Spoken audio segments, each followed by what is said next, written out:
Hello, listeners, and welcome to the Geeks by Gaslight Anniversary Special. That's right, we have been providing you with glorious content for almost a year now, so we decided that it would be really, really cool if we got every single person on the GBG Crew together to talk about some of the things that we've sort of recommended over this last year. So joining me is the aforementioned entire GBG Crew.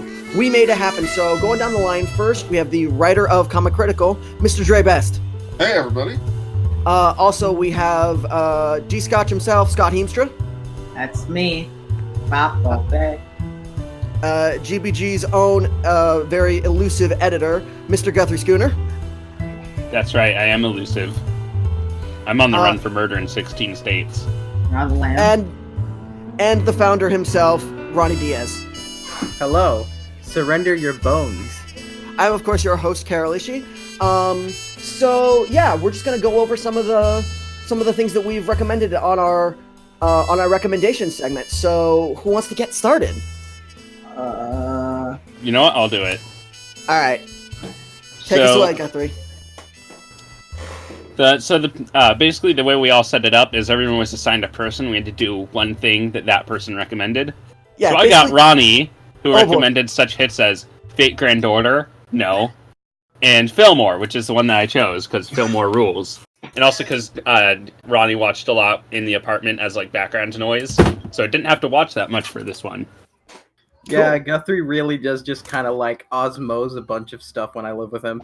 Yeah. I've osmotically watched Brooklyn Nine-Nine. I've never sat down and watched an episode, but I've osmotically watched the entire show twice. Oh yeah. By the way, just to let y'all know, nobody here knows who has the other person. This is basically like a Secret Santa thing. Yeah. It's a Secret Santa book club without books. Oh, Instead, damn. it's Or nerd Santa. stuff. Or yes. Sorry, Santa, continue. really. So it's a secret club. Sweet. Is it a club if we like all group together in a public Yeah. server? Yeah. I think that's like the proper nomenclature for the word club. It's either a club or a cult. Dude, I mean, like, if those GBG doesn't work out, I'll know about cult. you, but I'm getting a compound out in like rural Montana, starting a little cult thing going. look, I asked for people's bones for a reason. Might worship Guthrie. Might be okay with that. Well, I mean, you wouldn't worship me. I'd find like, I don't know, some prophet or something. I want to be like the cult's like head of security. That'd be cool. Okay. I'd get into You shootouts with worship the me BATF instead. 5 years later, die, the FBI fakes my death, I become a CIA asset. It's gonna be lit. Okay, Right sorry. now, it's down. It's epic. Fillmore, continue. Yeah, so anyway, I was recommended the Disney show Fillmore, which, if you're not familiar with it, it's basically if you took a cop procedural and made it, set it in like elementary school and made it about hall monitors.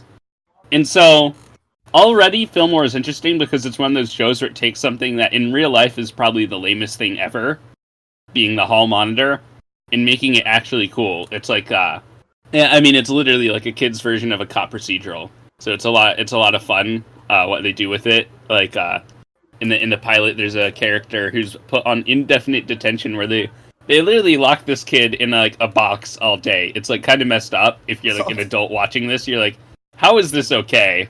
But it's a show, so it's okay. Pretty sure I had that done to me. It's off the main campus too, which is great. Yeah, so basically, Fillmore is really fun because it's a cop procedural set in school. So it's like, how do you do a prison in school? I know, just literally take a kid, put him in like a box. Like, I have no idea why these kids' parents haven't like pulled this kid out of school, because like all he did was write in a bathroom, and they literally put him in like a max security prison. It's great.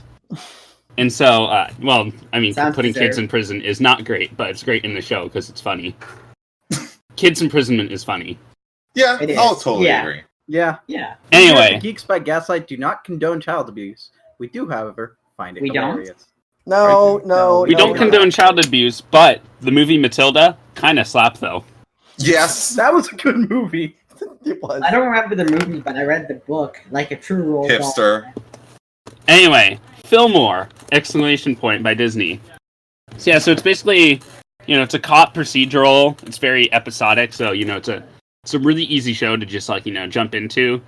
And obviously, I like hung around and watched it whenever Ronny had it on. I watched it myself, so I obviously liked it. So Yeah, it's just a solid like kids cartoon. It's like, if I had a kid and he was watching this, I'd be like, yeah, that's cool, you can watch it. While if he was like watching like Ren and Stimpy, I'd be like, the TV is Satan. We're moving to the woods. Okay, what would you say is like your favorite episode of Fillmore, though? I think the pilot, just because the pilot has the kind of like it's really explicit with its parody of the Silence of the Lambs angle, which is just hilarious.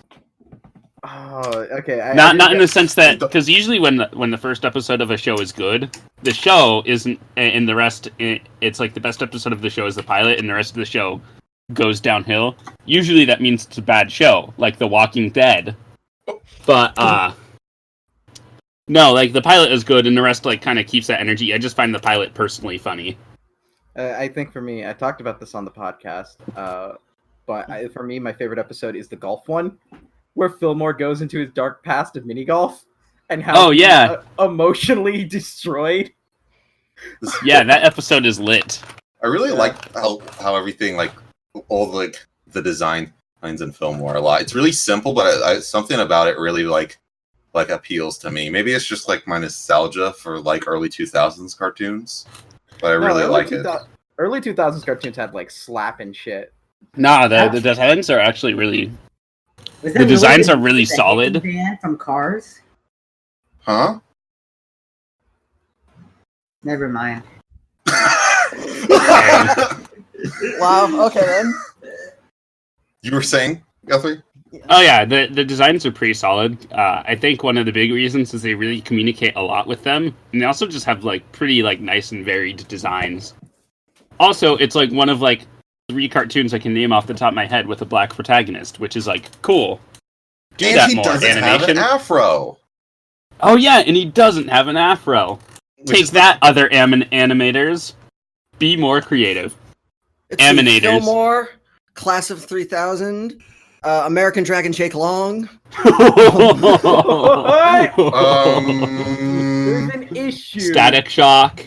No, it doesn't count Static Shock. You're just based on a comic. There's no way you could have made him not black. I don't accept that. That is actually a fair point, to be honest.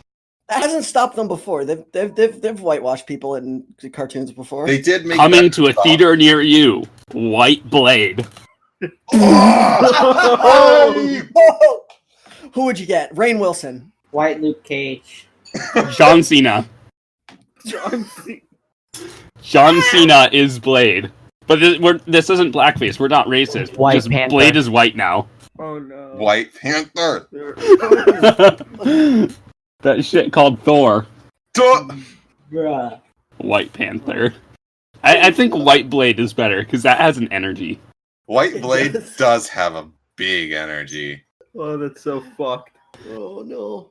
Can I go on a White Panther detour? Okay. Go right ahead. So, alright. When I was seeing Black Panther, I went with a bunch of my friends. Scott was there.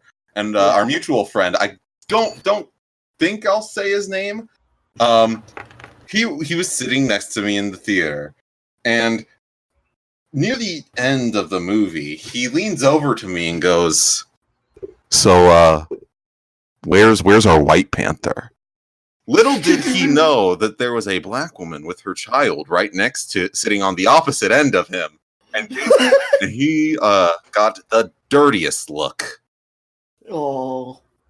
That's a hard oof. Yeah, that was epic. So when though? Huh? Yeah. So what's the answer?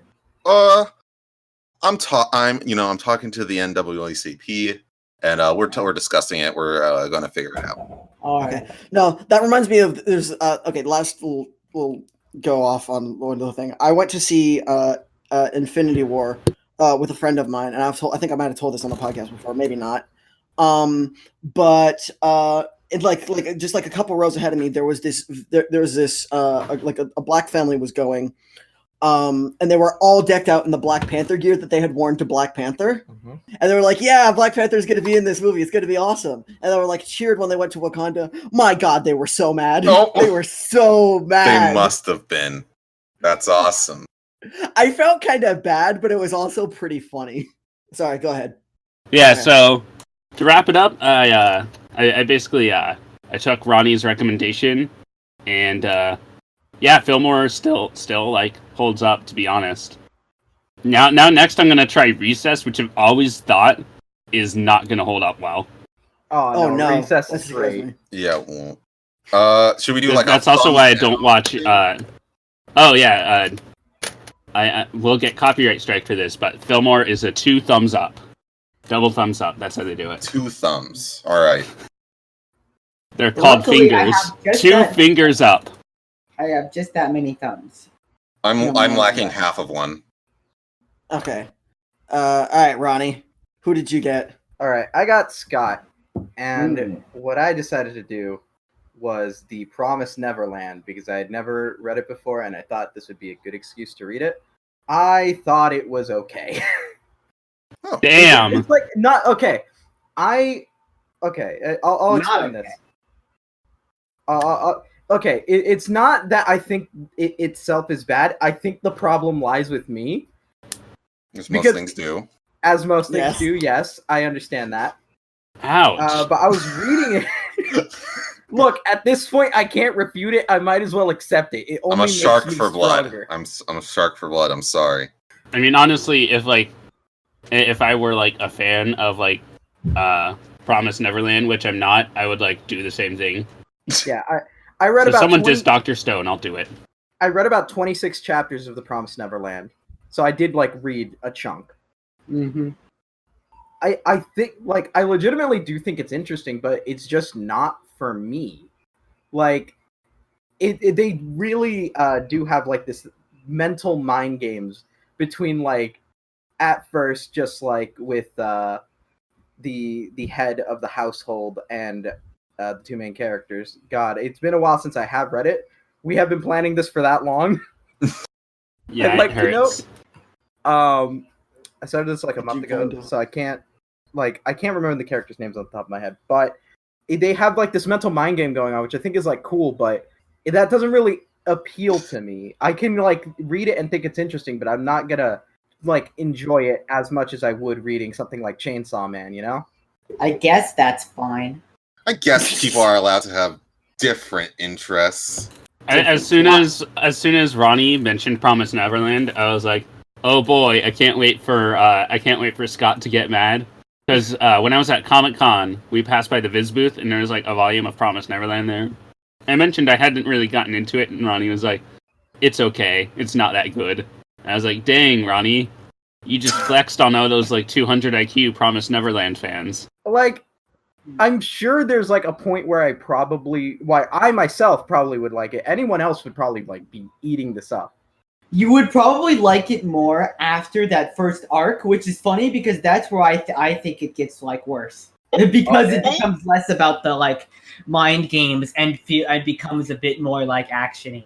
Mhm. That's probably a fair point. If it has that shift, because I haven't read that far. If it does have like that shift, I might enjoy it more. I still think it's like good, but I think my opinion is that it peaked in like the first arc. But you would if you were not as into it for those reasons, you would probably like be more into it after that point.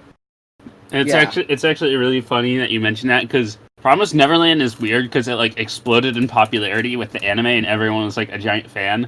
And now it's in its final arc, which is like it's going to be a long one, so it's not that big of an indication. Maybe it'll be like 100 more chapters, so still 2 years left of its run. Mhm. And like apparently the current arc, like no one likes, at least no one I see online. So it's seeing a ton of people who are constantly like the one good thing in Shonen Jump, Promise Neverland, then just be like, all right, I read Dr. Stone and that's pretty okay, I guess. Yeah. Yeah, but if you, for what I first read, the first 26 chapters, if you like sort of people out thinking each other, and by like it, I mean you really gotta like it because there's like 3 to 4 different mind games going on. It's seriously like 4D chess, actually. Jesus Christ! I mean, if you don't like it, you're probably stupid. I mean, like, yeah, I didn't, and I think we all know the consensus is I am stupid. I mean, Okay. you said it, not me. I mean, like, you've said it before. You really did say it. I mean, I like implied it and then you said it. So basically, I'm I not I don't gonna think it's hide implying it. to go, if you are this thing that you said you are, then you are stupid. I mean, like, I'm not gonna deny I'm stupid. I won't either. I mean, I'm not gonna say you're not stupid. I can understand. This double- okay. Okay, this so is we are in clearly- some promise. This is some this this is some truly 4D chess. Yeah, we're in some Promise Neverland mind games right now. Like, If you're listening to this podcast and enjoying this conversation, then you'll love Promise Neverland. okay, but like legit, I'm like, maybe I should try Promise Neverland But since I love weird like psychological stuff. It is worth like trying out. Is like Okay. I'm not gonna say don't read it because that would be like that really just kind of be a crime to it because you know I'm not like the end all be all. Try So it. you would still recommend it? I would still recommend it because it's like if it's your thing, you're gonna like it. You're really gonna like it. For me, it wasn't my thing. It's just like wasn't my kind of thing, you know? Yeah, I guess that doesn't really say anything about your intelligence. Ouch. Owned. That's such a burn. Christ. No, I mean, Was there a point that it like lost you, or did you just kind of never pick up?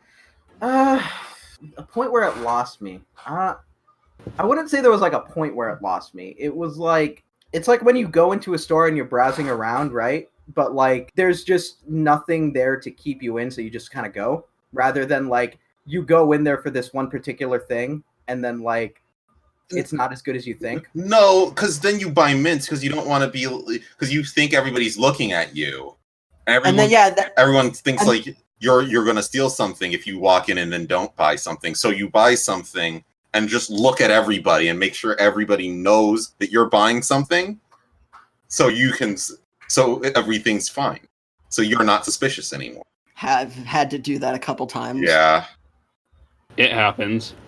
Damn, I guess I'm just not a suspicious person. That's fucked up. Ronny, no offense, but you should like get into shoplifting. Pretty awesome. yeah, join the shoplifting fandom. Yeah, Yeah. All right, guys. So my overall recommendation is if you don't like Promise Neverland, get into shoplifting. If you like Promise Neverland, shoplift a copy. Have you seen some of those Barnes and Noble people? They just look at their phone. Yeah. Yeah. Okay, so out of what arbitrary rating system would you give it? All right. I'd give it two gotcha games out of 3. What? No. Give it a rating. Bastard. I don't know if I'm more bothered by the gotcha games or it being out of 3. Ronny just rated it a Fate Grand Order out of Fate franchise. Oh, I guess that means something different to him than it would to me, though. Is this two fucking like pinky toes, or is it 2 thumbs up? I'm one gonna knows. give it 1.5 thumbs up. All right. Oh, all right. Scott, it's all up to you. It's me? Okay. So, I got Carroll, Oh no, and Carroll had the most to choose from. I really did. As the host, naturally, he's been on every episode. It'd be messed up if like Carroll wasn't on an episode. And yet, it was also, I think, the hardest one I could have gotten, because before we picked, I, looked through everybody's list, and for everybody but Carroll, I was like, yeah, if I get this person, this is what I'm gonna do. So I got Carroll, and I was like, so I watched Sword Art Online Alternative, Gun Game Online. Okay. It was interesting. It's definitely something I wouldn't have watched otherwise because it's not a franchise I've paid attention to or cared about in many years. It wasn't. I guess I'd probably say it was better than original Sword Art Online. Oh, that's not a high compliment, is it? Yeah, well, I think it probably does some I was thinking about it. I don't think it's a 12 episode show. I watched the first 6 episodes. Which is the whole arc, so that felt like a good amount to watch. Okay, yeah. It's like it's like it's like a Sword Art Online spinoff, but it's instead of it like revisits the game from the third Sword Art Online arc, Gun Gale Online, but with like a totally different cast. Shit. Okay, yeah. So it revisits that, but with new characters, which is an idea that has potential, kind of inherently, because at least in my opinion, one of the weakest things about the original Sword Art Online is probably the characters. What? Yeah, You have I agree. the cute girl with the pink hair, and the cute girl with the brown hair, and the one with the orange hair? And Kirito's sister. And Oh yeah. and the cousin? Oh wait, There's Klein. Klein's the homie, right? Like, Right, Dude, he really could have been if he was instead of not being. Right. God. it's like messed up hearing people talk about Sword Art Online since I've osmotically absorbed every complaint people have, but I only watched 3 episodes. That was trash, and then never watched it again. And then like middle school me at the time was like, well, if this is what a good anime is, I guess anime fucking sucks. That's epic. Wait, good. there's But- also the black guy. So Wait, there's yeah. black people in Sword yeah, Art there is Online? the black guy. There's one. There's one. I He thought Sword also Art Online was like a could've white been the supremacist fantasy. Like you could just like go into the computer game and then you don't have to see black people anymore. Oh! That's Anyways. spicy. That's spicy. So Gun Gale Online, that's like the first person shooter game. The main character's like a female. I think she's in college. Yeah, she is. And she has like a complex about her height, and she's like feels like she's too tall, which is like I guess. And so she goes gets into VR games, and just I guess goes from game to game until she finds one that will let her be a lolly. And that game is Gun Gale Online, and she's like awesome. I don't even know what this game is, but I'm a lolly now. I guess I'm now a first person shooter player. So that's how that happens. Is she the best at it? She has like an advantage over it. Oh yeah, okay. I did actually watch that Mother's Basement video afterwards. Oh, boy. Why not?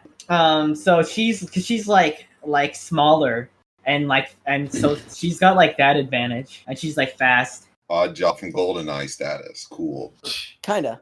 And then she's like plays the game. And I think the main the trend, I think if there's anything I can pinpoint and say like, yeah, it does this better than Sword Art Online specifically with the characters, is that there's at least like something thematically like linking them together. Mm-hmm. Like I guess just having a female protagonist helps avoid the like harem aspect of the cast, but also it's like escapism. Like the main character, is playing games because she wants to escape having like a complex that makes her feel sort of uncomfortable about her own body. And you've got the other characters. I think there were only really like a handful of other characters that in the stuff I watched.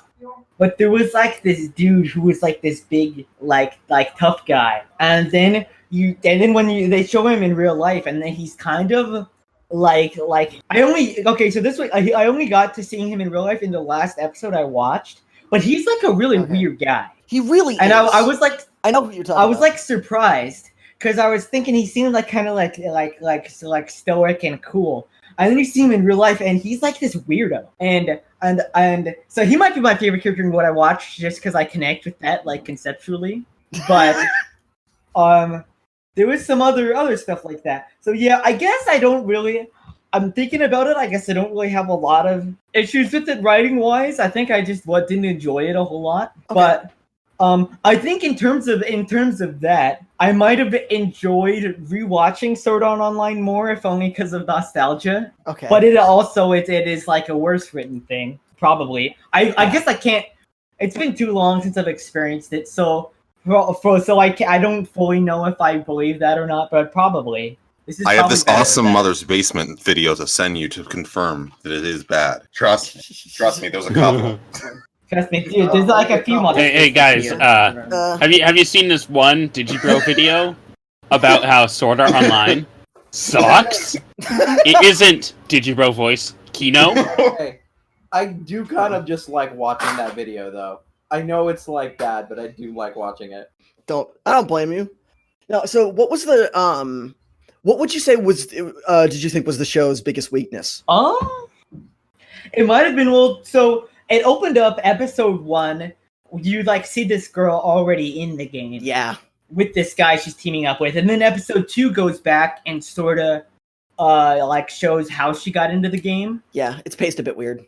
Yeah, I think I hate using the word pacing because I feel like it's like weirdly like a buzzword, even though it is like a legit thing. Mm-hmm. But I think if there's anything, I think it didn't quite pull me in a way. Like at the end of the stuff I watched, I was like, that was kind of interesting. But I think it didn't. I don't really feel like watching more. Like I'm a little interested in it, but I think it didn't get me invested properly, maybe. Okay. Yeah, one of the things that really drew me to it, as opposed to normal SAO, was that. Yeah, I was surprised you even watched this. Me? Yeah. Well, because like I was the guy that enjoyed SAO. Ironically, that's me. I mean, it's garbage, but it's like it's at a certain garbage. Yeah, it's just like at a certain point I can enjoy it. Yeah, I feel that with stuff. It's what kind of drew me to it originally is I really liked the idea of having a female protagonist in a story about gaming because of how often it's stereotyped as a male-dominated hobby, and I liked it sort of because that was sort of the things that sucked about SAO so much is that like the writer didn't know how to write women at all.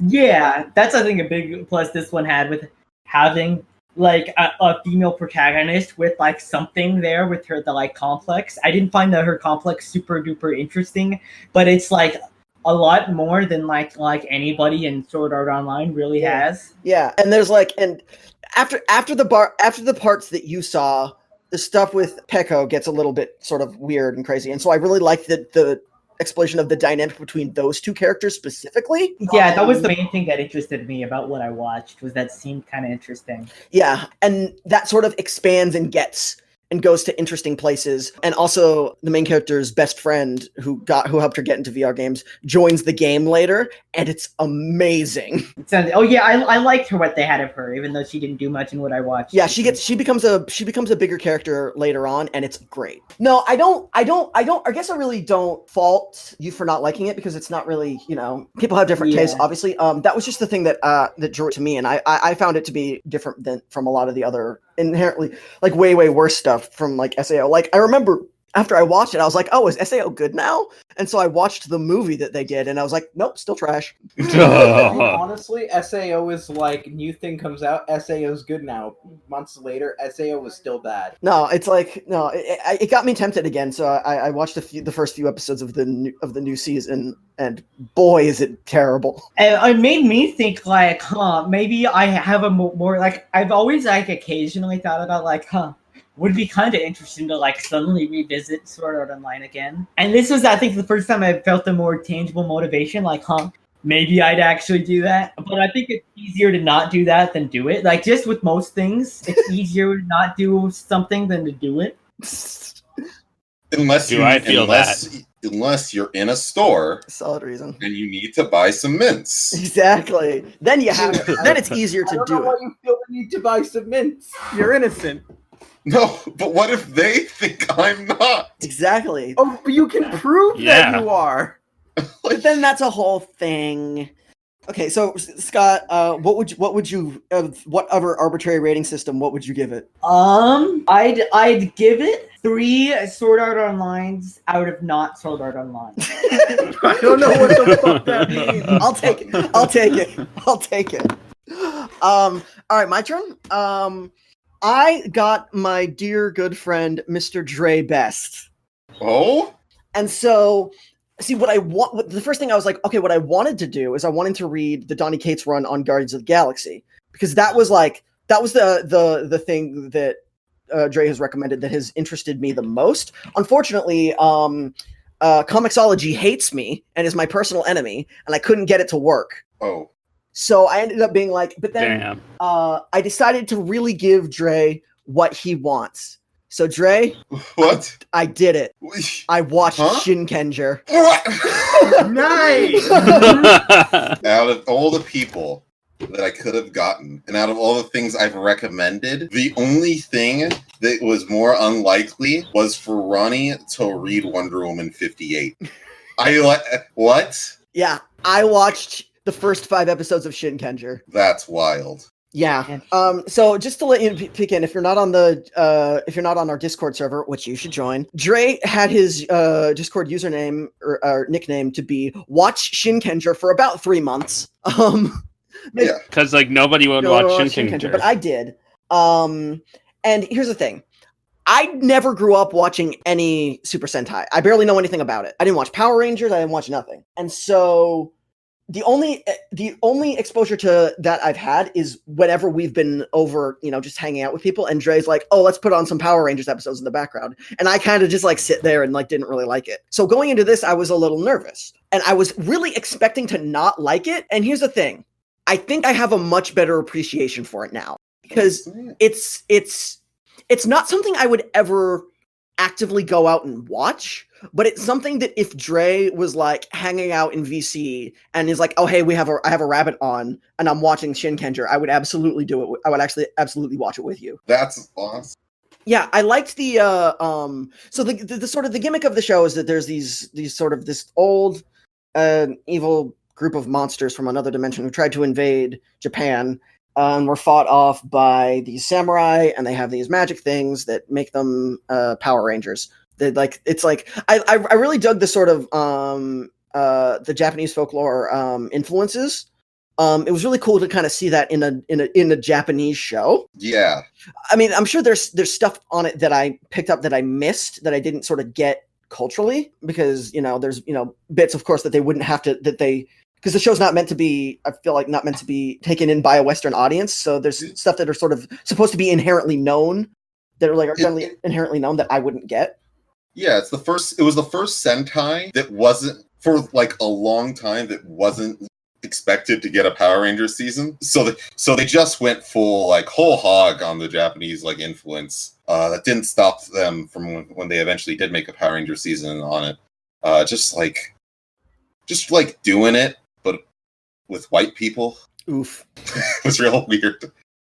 You already heard about White Blade. Now get ready for White Shinkenger. Did you mean Haim Saban's Masked Rider? Okay.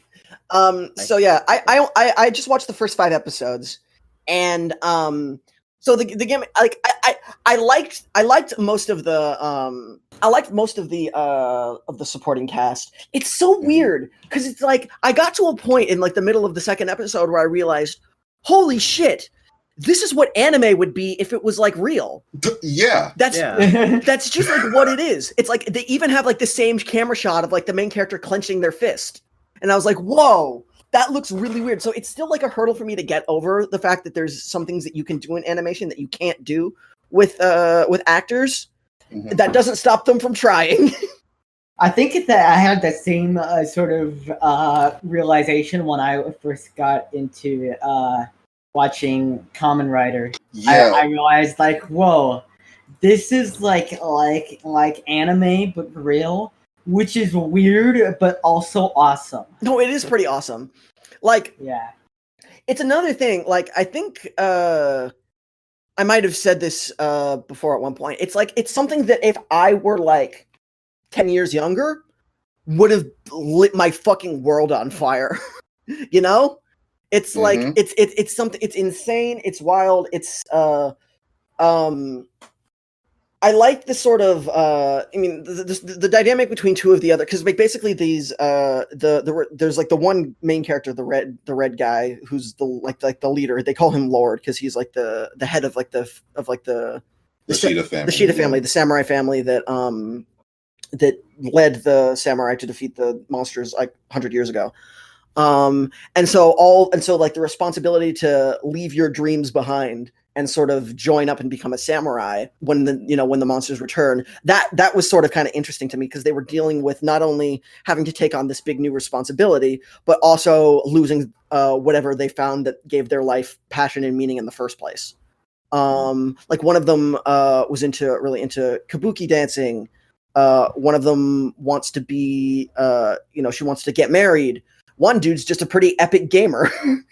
Yes, he is in fact an epic gamer who loves his Tekken. Is that what game he was playing? Yeah, he was playing Tekken. That's epic as fuck. No, I just remember he's like, oh, what game is that? But no, he's funny because most of the time he couldn't give less of a shit, which is obvious, contrasted and paralleled by the kabuki dancer guy who gives all too many shits. Yes, all of the time.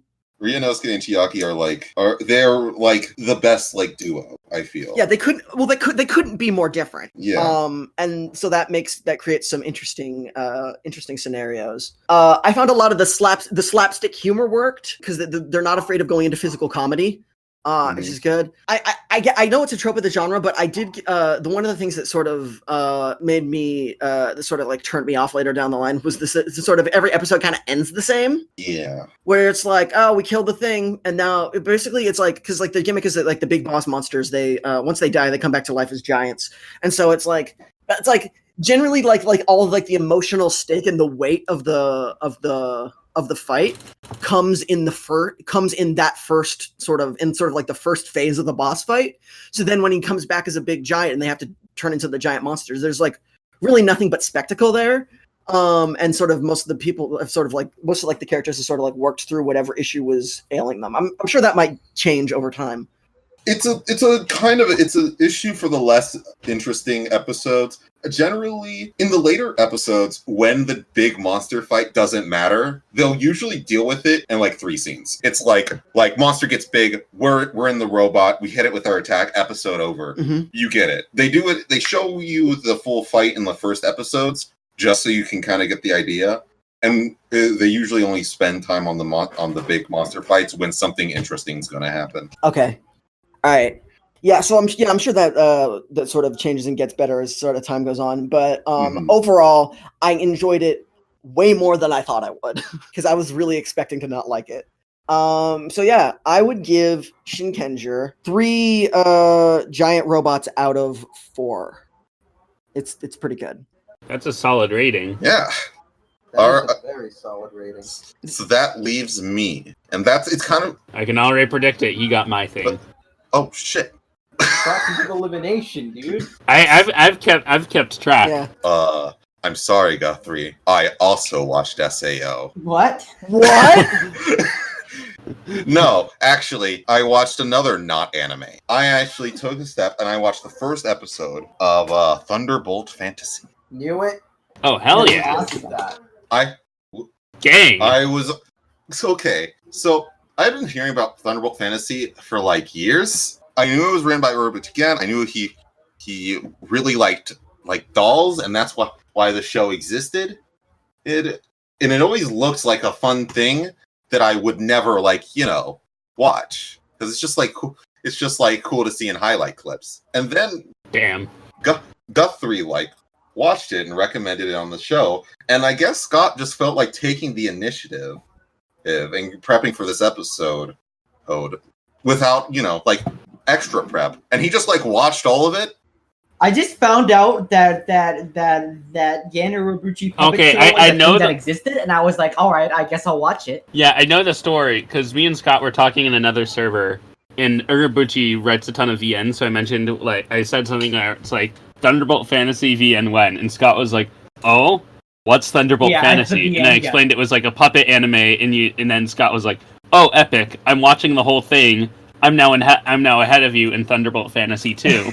Finished season 2, and I'm like, bro, I got tests. I was like, because I think ever since I played 428 Shibuya Scramble, which is like the VN that uses the real photographs, I've become more and more enamored with stuff that makes me feel similarly to that. I was like, whoa, this is kind of like anime, but puppets. That's awesome. I'm gonna watch it. I think it was the same for when I watched finally got really into Kamen Rider Double. Was I finished 428, and I was like, huh, I kind of want to go back and watch some Kamen Rider, and then I did that. So it's epic. Yeah, it was real. interesting, and I'm a fan of Orobuchi's like work, all the work I've seen of his. So I just thought, I got Guthrie. I was like, that's like, there really isn't a reason for me not to watch Thunderbolt Fantasy. So I popped in the first episode. I just wanted to see the first episode because I thought that was what we were doing if we were getting TV shows. But apparently everybody showed me up. I mean, I mostly watched, I just rewatched the first episode of Fillmore for this, so you're fine. Awesome. I don't think I would have been able to talk about the show I got if I only watched one episode. So I needed to list a handful. I found it really interesting just starting it. First of all, are the names Chinese?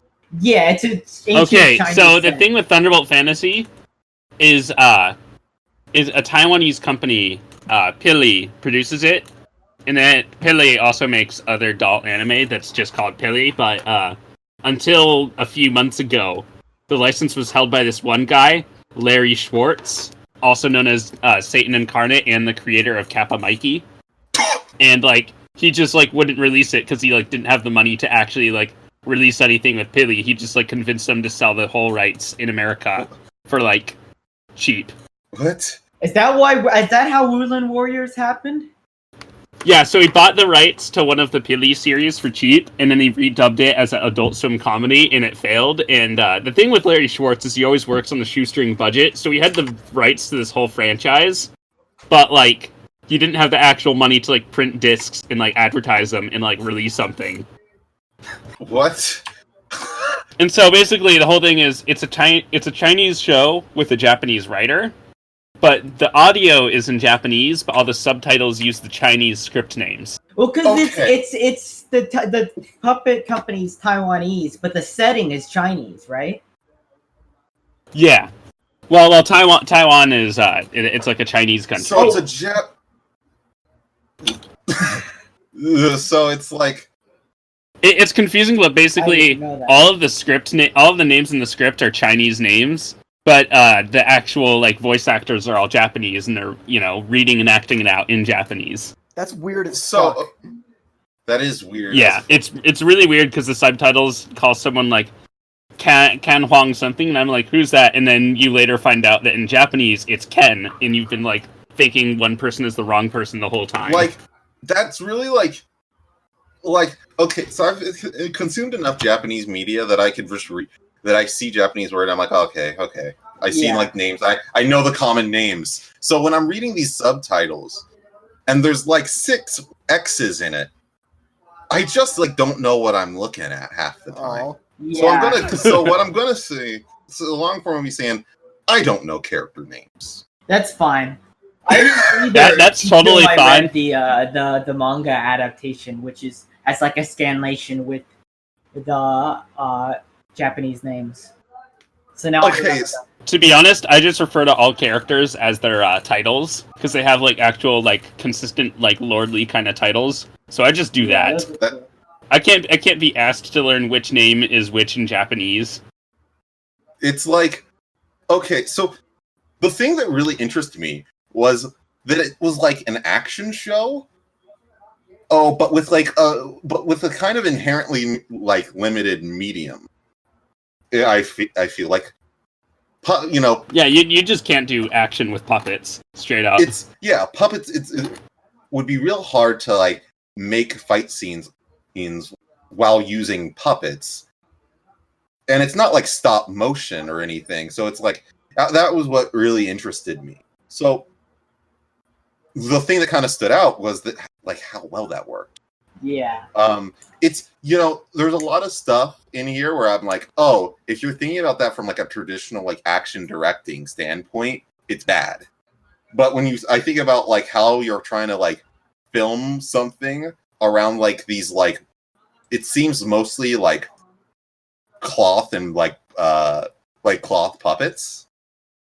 It was really cool and well directed. And flowed well. And a lot of I think a lot of the impact of it was also in the sound design. Everything sounds really good in this show. It helps add. I felt the music and the sounds really helped add the like sense of like reality that like the visuals didn't a lot of the time. I get that. Somebody's hand would brush across something and would make a noise, and I'm like, oh, well, that's not just a puppet touching like some landscape. That's like this dude's hand on a tree. Yeah, which was really interesting to me. The story setup was cool. Well, this kind of like wandering warrior who doesn't care about anything, kind of stumbling into like this role as a bodyguard. I like that kind of stuff. Yeah, I like it that has too. it has a potential.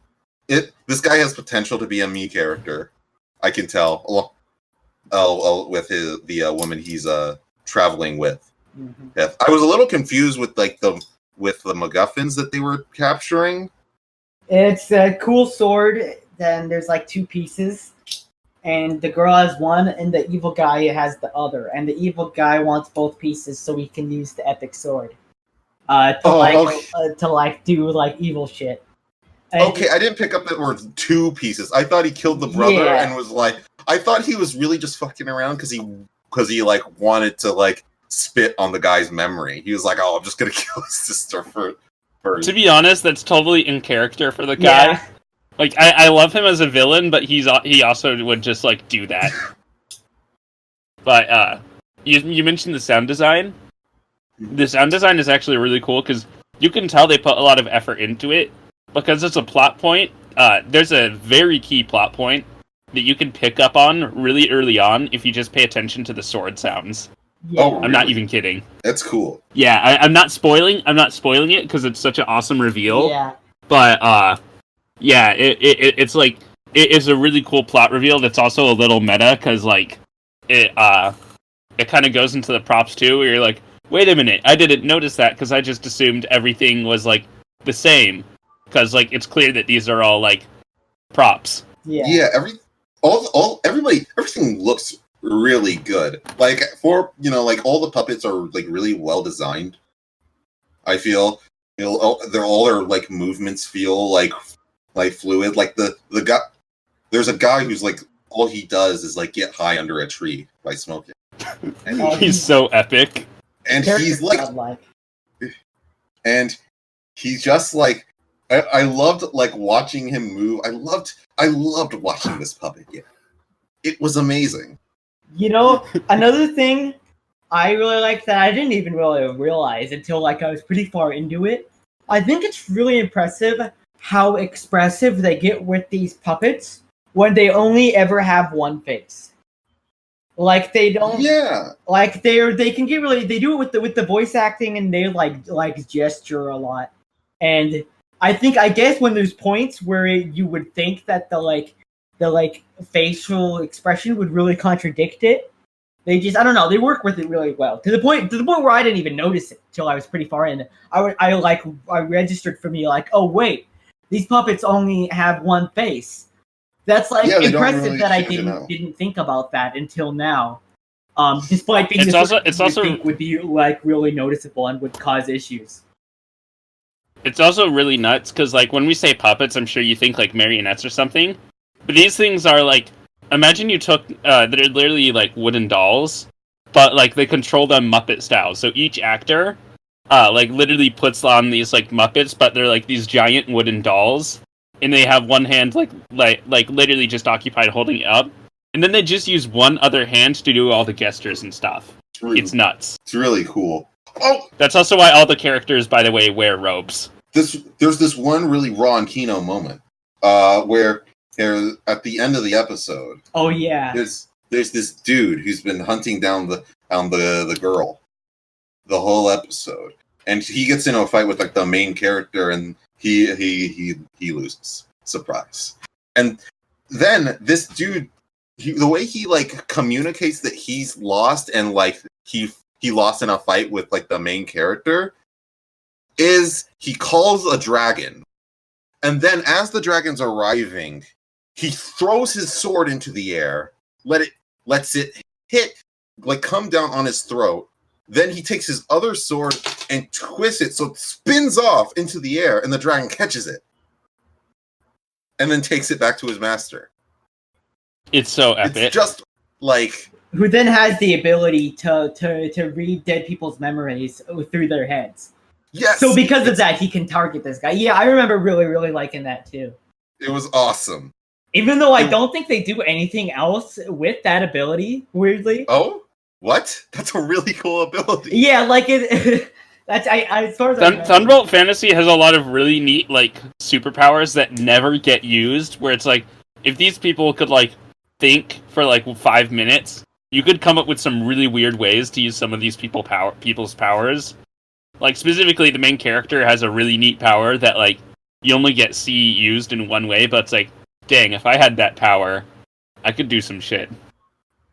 Well, yeah, I liked Thunderbolt Fantasy a lot. I'm not sure if I'll watch more. It's something where I definitely would, but I'm currently in the middle of every single piece of media ever. I can relate so hard. So, like, I would definitely recommend it. I think I give it 4. 4. Just 4. 4. 4. Just the number 4. Yeah. The fact that we've gone this entire episode just somehow topping each other up with weirder ratings is probably the best. What's weird about 4? It's just, 4. Out One, of Bro, it's the Chinese death number. 3. I'm pretty proud of 3 Sword Art Onlines 4. out of not Sword Art Online. I'm proud of 2 out of 3 gacha games. you shouldn't be. No. You shouldn't What does that be. mean? I really should It don't be. mean. All right. It do mean. 4. That's it for this special episode of the Geeks by Gaslight podcast. Thanks to everyone here in this call with me for making this happen. It's been lovely. Thank you, Carroll. Yeah, it's been a good year. Yeah. Today. Jeez, Ronny. Just so you know, if I could be doing literally anything else, I would be. I mean, no, I don't have anything Wait, else to do Ronny today 'cause I is here canceled saying today. that. Meanwhile, I'm giving up a party hosted by a family friend to be here. Bro. Man. Damn. Whoa. So if you're watching this on YouTube, please be sure to like and subscribe. Leave a comment. Follow us on Twitter. Join our Discord. Links to all of that and all of these people's Twitters will be down in the description below. And be sure to keep it locked right here because we're going to have a new episode of the Geeks by Gaslight podcast up very, very soon. But until then, take it easy, nerds.